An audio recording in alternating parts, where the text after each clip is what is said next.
देख रहे हो दिल्ली वालों, केजरीवाल कितना आम आदमी है। बिल्कुल आम आदमियों के जैसे खाना खा रहे हैं। मैं आदमी हूँ आम, केजरीवाल मेरा नाम।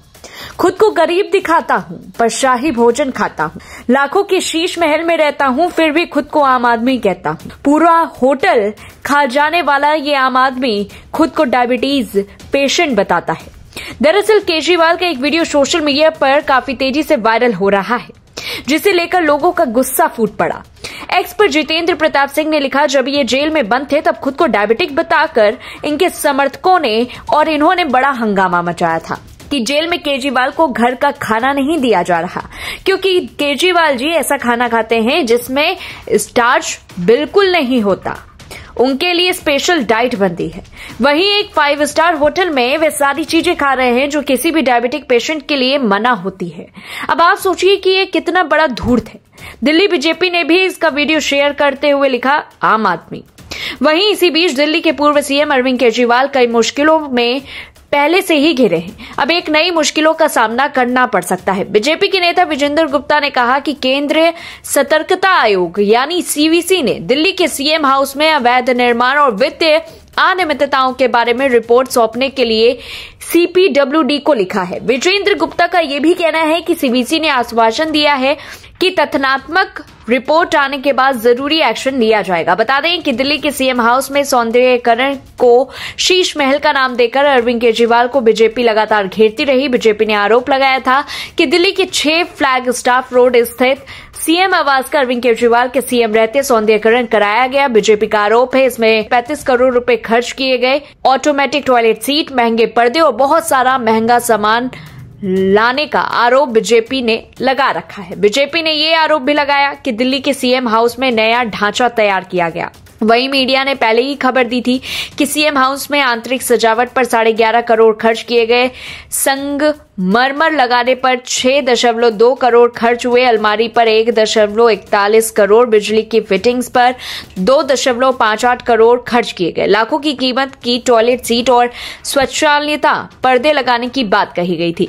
दिल्ली के सीएम हाउस में करोड़ रुपए खर्च किए जाने के मसले पर अरविंद केजरीवाल ने तो अब तक खुद कोई जवाब नहीं दिया, लेकिन उनकी आम आदमी पार्टी ने जरूर ये बयान दिया कि दिल्ली का सीएम हाउस निजी संपत्ति नहीं है।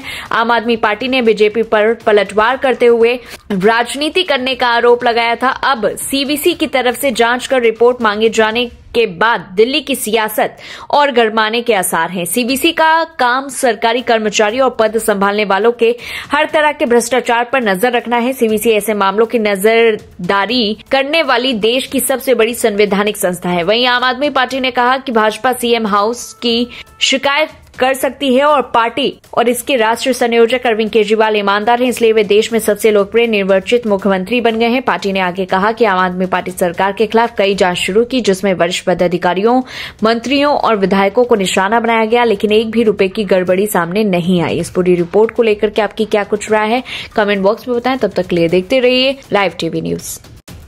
कांग्रेस नेता राहुल गांधी की नागरिकता के मुद्दे पर सीबीआई जांच कर रही है और दिल्ली हाई कोर्ट को बुधवार को यह जानकारी दी गई।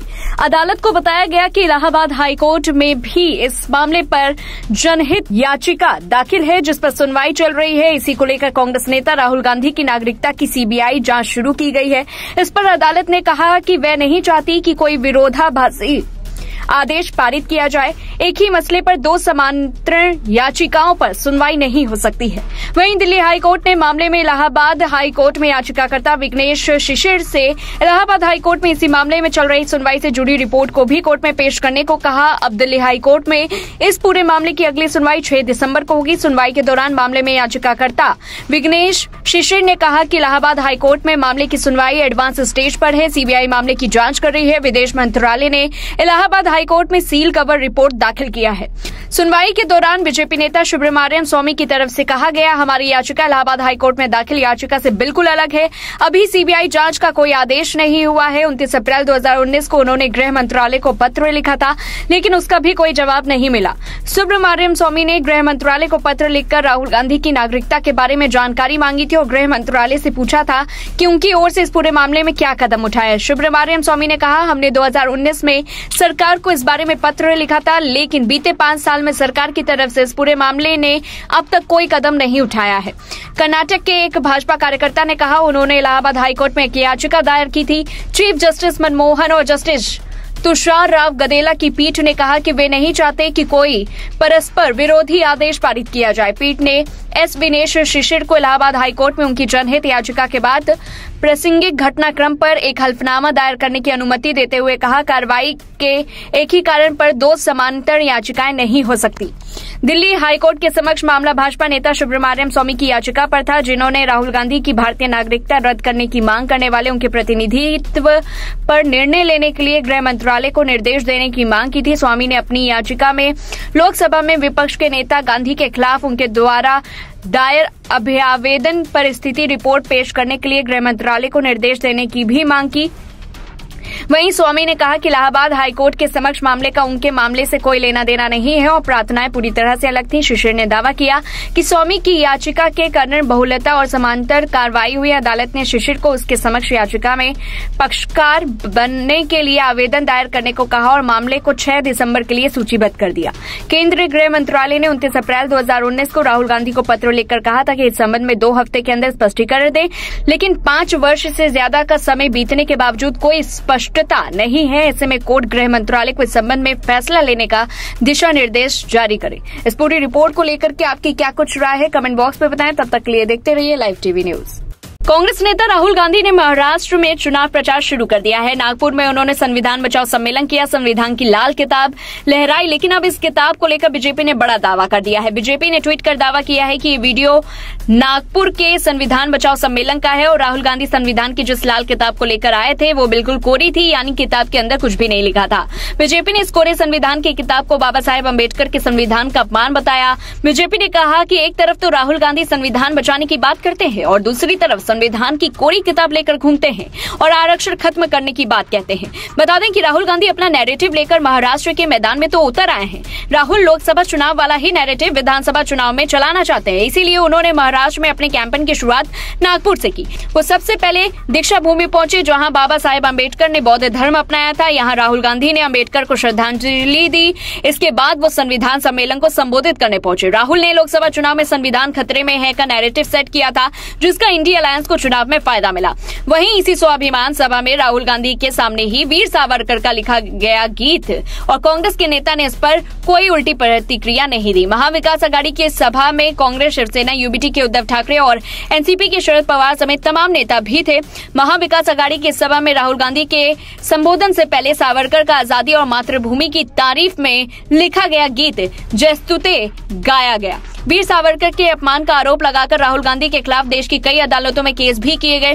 राहुल गांधी लगातार वीर सावरकर को अपने निशाने पर रखते रहते हैं। राहुल गांधी पर 2022 में आरोप लगा था कि उन्होंने भारत जोड़ो यात्रा के दौरान वीर सावरकर को अंग्रेजों का मददगार और महात्मा गांधी समेत उस दौर के कई नेताओं को धोखा देने वाला बताया था। वहीं 2023 में जब मानहानि मामले में कोर्ट से सजा पाने पर राहुल गांधी की संसद सदस्यता चली गई थी, तब उन्होंने एक प्रेस कॉन्फ्रेंस में कहा था कि मेरा नाम सावरकर नहीं है, मैं गांधी हूं और मैं माफी नहीं मांगूंगा। वहीं 2023 में राहुल गांधी पर यह आरोप भी लगा कि उन्होंने लंदन में ओवरसीज कांग्रेस के कार्यक्रम में कहा कि वीर सावरकर ने अपनी किताब में लिखा है कि उनके कुछ दोस्तों ने एक मुस्लिम को पीटा और उससे उनको खुशी हुई। वीर सावरकर के पौत्र साहित्यिकी सावरकर ने इस पूरे मामले में कोर्ट में मानहानि का केस किया था। वीर सावरकर के बारे में राहुल गांधी के बयानों का साथ ही पार्टी शिवसेना, यूबीटी के प्रमुख उद्धव ठाकरे और संजय राउत विरोध कर चुके हैं। उद्धव ठाकरे ने कहा था कि हम वीर सावरकर पर राहुल गांधी के बयान का समर्थन नहीं करते, हमारे दिल में सावरकर के लिए आदर और सम्मान है। उद्धव ने यह भी कहा था कि सावरकर के योगदान को कोई मिटा नहीं सकता। वहीं संजय राउत ने भी राहुल गांधी को सावरकर के बारे में इस तरह के बयान न देने को कहा था। वहीं राहुल गांधी के सावरकर पर दिए बयानों पर एनसीपी के शरद पवार ने भी कांग्रेस नेतृत्व से चिंता जताई थी। मीडिया की खबरों में बताया गया था कि 27 मार्च 2023 को कांग्रेस अध्यक्ष मल्लिकार्जुन खड़गे की बुलाई विपक्षी दलों की बैठक में शरद पवार ने साफ कहा था कि महाराष्ट्र में वीर सावरकर की लोकप्रियता काफी है और ऐसे में सावरकर के बारे में किसी तरह की टिप्पणी करना महाविकास आघाड़ी के लिए सही नहीं रहेगा। इस पूरी रिपोर्ट को लेकर के आपकी क्या कुछ राय है, कमेंट बॉक्स में बताएं। डोनाल्ड ट्रंप अमेरिका के 47वें राष्ट्रपति चुन लिए गए हैं। डोनाल्ड ट्रंप इससे पहले भी अमेरिका के 45वें राष्ट्रपति रह चुके हैं। डोनाल्ड ट्रंप जब पहली बार राष्ट्रपति बने थे तो भारत के प्रधानमंत्री नरेंद्र मोदी के साथ उनकी केमिस्ट्री की भारत में खूब चर्चा होती थी। खासकर राहुल गांधी, प्रियंका गांधी, अखिलेश यादव और असदुद्दीन ओवैसी और तेजस्वी यादव जैसे नेता खूब तंज कसते थे। लेकिन जैसे ट्रंप की जीत हुई, ये सारे नेता अचानक से गायब। एक बार फिर से डोनाल्ड ट्रंप यूएस के राष्ट्रपति बनने वाले हैं और ऐसे में भारत में नेताओं की आगे की क्या रणनीति होगी, ये देखने वाली बात होगी। आपको बता दें कि पीएम मोदी सहित कई भारतीय नेताओं ने ट्रंप को जीत की बधाई दी, लेकिन राहुल गांधी, एसपी नेता अखिलेश यादव और ओवैसी जैसे नेताओं का कोई रिएक्शन नहीं आया। ऐसे में सोशल मीडिया पर राहुल गांधी, अखिलेश यादव और असदुद्दीन ओवैसी को लोग खोजने लगे हैं। बता दें कि यूपी के सीएम योगी आदित्यनाथ भी डोनाल्ड ट्रंप की नीतियों पर पक्षधर रहे हैं, लेकिन आने वाले दिनों में कांग्रेस, आरजेडी और समाजवादी पार्टी जैसे पार्टियों के नेताओं को मिर्ची लग सकती है। डोनाल्ड ट्रंप को बड़ी जीत पर प्रधानमंत्री नरेंद्र मोदी ने बधाई दी, साथ ही उनके साथ कई तस्वीरें भी शेयर की। तस्वीरों को देखकर अंदाजा लगाया जा सकता है कि ट्रंप के साथ पीएम मोदी का बॉन्ड कैसा है। इधर सोशल मीडिया पर लोग कांग्रेस सांसद राहुल गांधी को भी ट्रोल करने लगे हैं। दरअसल भारत में ट्रंप के सपोर्टर राहुल के अमेरिकी दौरे को लेकर उन्हें निशाना बना रहे हैं। राहुल गांधी बांग्लादेश के मुखिया मोहम्मद यूनुस, कनाडा के जस्टिन ट्रूडो समेत कई लोग ट्रोलर्स के निशाने पर हैं। उन्हें लेकर यूजर्स कह रहे हैं कि लोगों को कम से कम एक हफ्ते तक नींद नहीं आएगी। एक यूजर ने बांग्लादेश में हुए तख्ता पलट को लेकर कहा कि बाइडेन ने जिस तरह से वहां शेख हसीना का लोकतांत्रिक तख्ता पलट कराया, आज अमेरिका की जनता ने उसका लोकतांत्रिक तरीके से तख्ता पलट कर दिया। इससे ही शास्त्रों में कर्म कहा गया है। आपको बता दें कि पूरा देश जानता है कि पीएम मोदी और डोनाल्ड ट्रंप की अच्छी बनती है। खासकर ट्रंप के पहले कार्यकाल में जब भी मोदी और ट्रंप की मुलाकात होती थी तो राहुल गांधी चुटकी लेते थे। राहुल गांधी डोनाल्ड ट्रंप की नीतियों के आलोचक रहे हैं, लेकिन ओवैसी, अखिलेश और तेजस्वी यादव जैसे नेताओं को ट्रंप की जीत से अब मायूसी हाथ लग सकती है। कहा तो यह भी जा रहा है कि उपचुनाव में भी इसका सीधा असर देखने को मिलेगा। भारतीय हिंदू जहां ट्रंप की जीत से खुश नजर आ रहे हैं, तो वहीं मुस्लिम और मुस्लिमों की राजनीति करने वाली पार्टियों को गहरा सदमा लगा है। पीएम मोदी ने अपने पोस्ट में लिखा है कि हार्दिक बधाई मेरे दोस्त, आपकी ऐतिहासिक चुनावी जीत पर शुभकामनाएं। आप अपने पिछले कार्यकाल की सफलताओं को आगे बढ़ा रहे हैं। मैं भारत अमेरिका व्यापक, वैश्विक और रणनीतिक साझेदारी को और मजबूत करने के लिए, हमारे सहयोग को नवीनीकृत करने के लिए उत्सुक हूं। आइए मिलकर अपने लोगों की भलाई के लिए और वैश्विक शांति, स्थिरता और समृद्धि को बढ़ावा देने के लिए काम करें। इस पूरी रिपोर्ट को लेकर के आपकी क्या कुछ राय है, कमेंट बॉक्स में बताएं। तब तक के लिए देखते रहिए लाइव टीवी न्यूज।